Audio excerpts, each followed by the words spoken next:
కడపలో 3 రోజుల పాటు జరగనున్న తెలుగుదేశం మహానాడు కార్యక్రమం మంగళవారం ప్రారంభమైంది.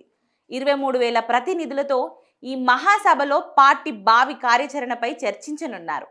కర్నూలు, కడప, చిత్తూరు జాతీయ రహదారిలోని రింగు రోడ్డు వద్ద సువిశాలమైన 125 ఎకరాలలో మంగళవారం నుంచి 3 రోజుల పాటు తెలుగుదేశం పార్టీ మహానాడు ప్రారంభమైంది. దీనికి సంబంధించి ఏర్పాట్లన్నీ పూర్తయ్యాయి. కడప నగరం ఫ్లెక్సీలు, బ్యానర్లతో పసుపుమయంగా మారింది. సోమవారం రాత్రి సీఎం చంద్రబాబు ప్రత్యేక విమానంలో చేరుకోగా టీడీపీ జాతీయ ప్రధాన కార్యదర్శి మంత్రి లోకేష్ కుప్పం నుంచి రోడ్డు మార్గాన వచ్చారు. 4 రోజులుగా మంత్రుల బృందం కడపలోనే మఖం వేసి ఏర్పాట్లను పర్యవేక్షిస్తోంది.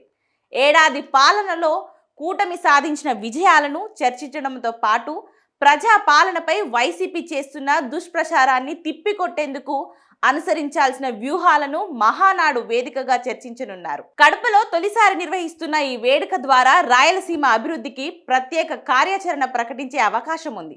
లోకేష్ యువగలం పాదయాత్ర సమయంలో ప్రకటించిన రాయలసీమ డిక్లరేషన్ సవివరంగా చర్చించనున్నారు. కడపలో నిర్వహించే మహానాడును టీడీపీ చాలా ప్రతిష్టాత్మకంగా తీసుకుంది.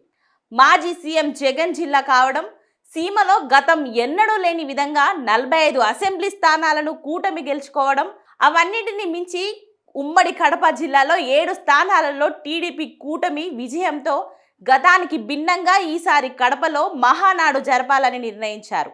ఏర్పాట్లకు వర్షం అడ్డంకిగా మారిన 19 కమిటీలు వేసుకొని పనులను యుద్ధ ప్రాతిపదికన చకాచకా చేసేశారు.